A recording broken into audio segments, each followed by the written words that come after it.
तोस्ति न कर्म लिप्यते नरे। तुम इस तरह से कर्म करो कि वह कर्म तुम्हें बांधे नहीं, उस कर्म का लेप तुम्हें न लगे, वह कर्म हमारे अस्तित्व के साथ चिपके नहीं। और हमें यदि चिपकना नहीं है उस अस्तित्व के साथ, तो हमें कमल जैसा बनना पड़ता है। जैसे कमल जल में रहते हुए भी निर्लेप रहता है। भगवत गीता का एक श्लोक बड़ा सुंदर है।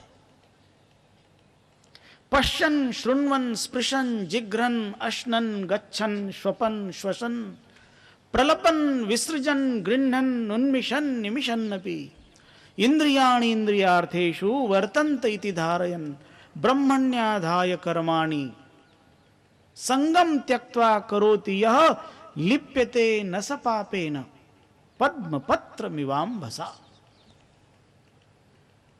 वो सब कार्य कर रहा है, देख रहा है, सुन रहा है, सूंघ रहा है, स्पर्श कर रहा है।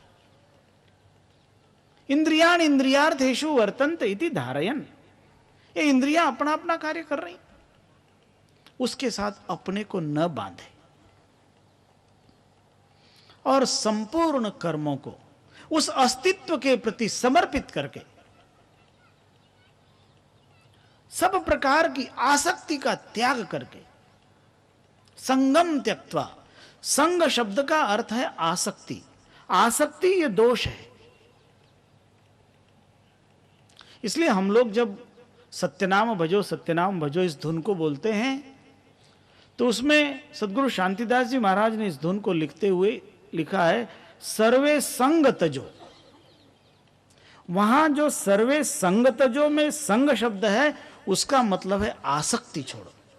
उसका मतलब सत्संग को छोड़ने की बात नहीं करते हैं, उसका मतलब है आसक्ति को छोड़ो।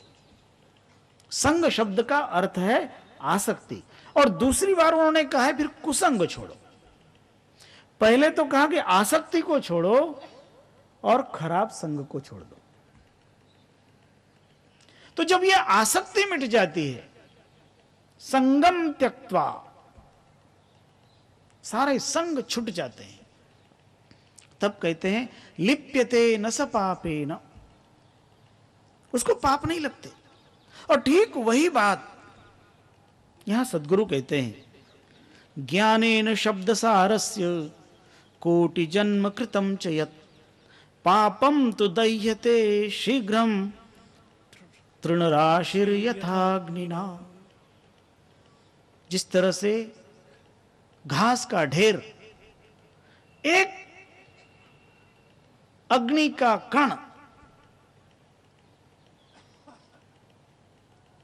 उस तृण राशि पर गिरता है और वह तृण राशि जलकर राख हो जाती है, वैसे ही ज्ञान अग्नि ज्ञानाग्नि दग्ध कर्मानम तमाहुः पंडितम बुधा। वह ज्ञान रूपी अग्नि सारे कर्मों को, सारे दोषों को दूर कर देती है। इसलिए व्यक्ति को यदि अपने जीवन में कुछ पाना है तो उन ज्ञानियों के साथ में रहकर उस ज्ञान को अपने जीवन में उतारने की कोशिश करनी है। इसलिए सद्गुरु का साथ चाहिए। और जब व्यक्ति को सद्गुरु का साथ मिलता है, उसकी कृपा प्राप्त होती है,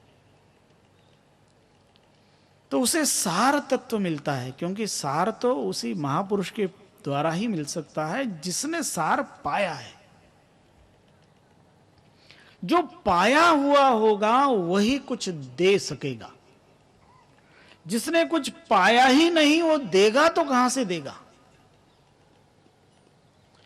इसलिए जिस सद्गुरु ने पाया है वह सद्गुरु ही बांटता है। शिष्य को मात्र अपनी योग्यता को साबित करना पड़ता है कि हम पाने लायक हैं। और जब वो अपनी योग्यता साबित कर दे तब गुरुदेव तो इतने उदार हैं कि वो तो बरसते हैं, और इतना बरसते हैं कि शिष्य समेटते समेटते थक जाए, इतना बरसते हैं। फक्त अपनी झोली को मजबूत करना पड़ता है। वो यदि थोड़ा भी झोली में डाल दें तो झोली भर जाती है, लेकिन ऐसी झोली बनाओ कि झोली में पड़ी हुई चीज बाहर छलक कर न गिरे।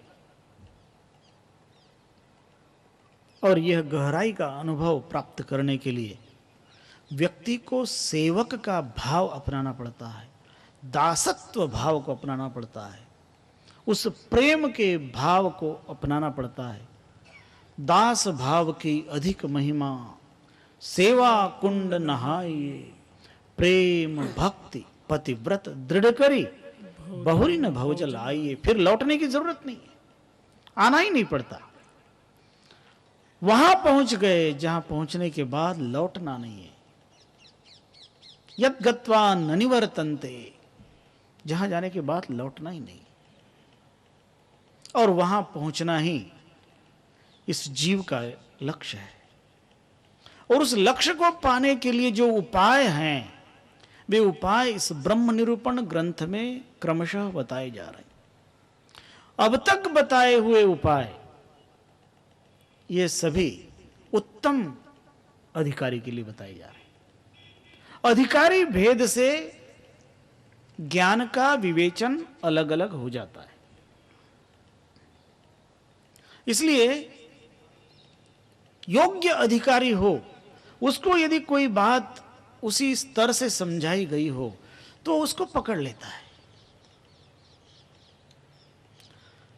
कुछ ऐसे होते हैं कहने मात्र से जान लेते हैं, और कुछ ऐसे होते हैं उनको कहना भी पड़ता है और हाथ पकड़ के खींचना भी पड़ता है। इसलिए एक जगह धर्मदास जी ने कहा है, कबीर साहब से कहा है, सुरति करो मोरे साइया, हम हैं भवजल माही, आपे ही बह जाएंगे जो नहीं पकड़ो भाई। हे सदगुरु, बाह पकड़ के रखना, क्योंकि हम जब कोशिश कर रहे हैं तो हम तो बह जाते हैं, इस दुनिया में, इस भवसागर में बह जाते हैं, लेकिन तुम्हारा सहारा मिलेगा। तुम हमारा हाथ पकड़ के रहोगे तो हम इस बहते हुए दरिया से निकल आएंगे। सहारा सदगुरु का। और जिसने जिसने सदगुरु का सहारा पकड़ा, सदगुरु का तो यह स्वभाव है, जब एक बार पकड़ते हैं तो फिर छोड़ते नहीं। वो चेला छोड़ के भाग जाए तो बात अलग है, वो तो उसको पकड़ने के लिए दौड़ते हैं कि तुम आया मेरे पास तो जाएगा कहां।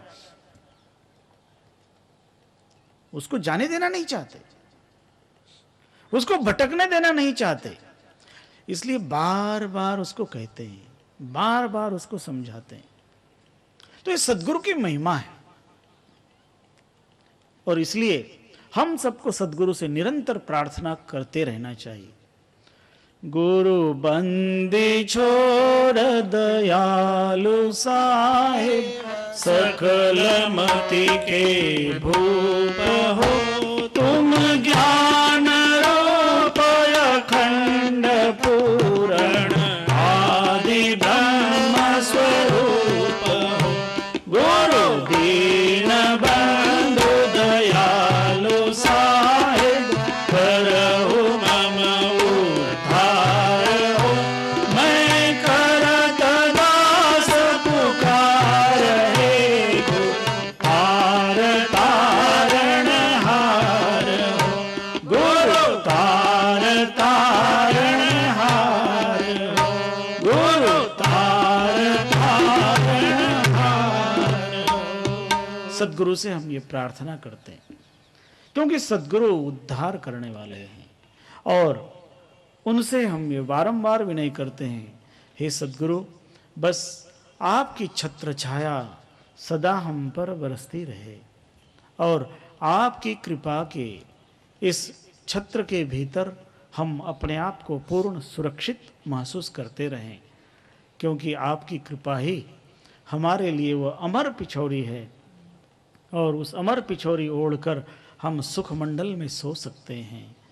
इसीलिए सद्गुरु से निरंतर प्रार्थना की जाए और सद्गुरु की सेवा करने के लिए व्यक्ति निरंतर तैयार रहे।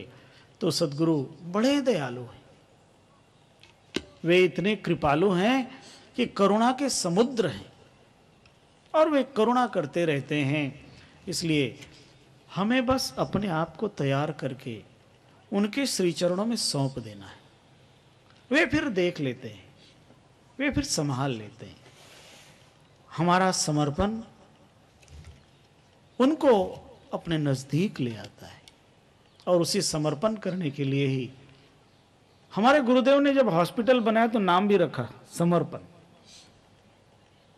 वो कारण ही है, वो सबको प्रेरणा देते हैं कि समर्पण करना सीखो।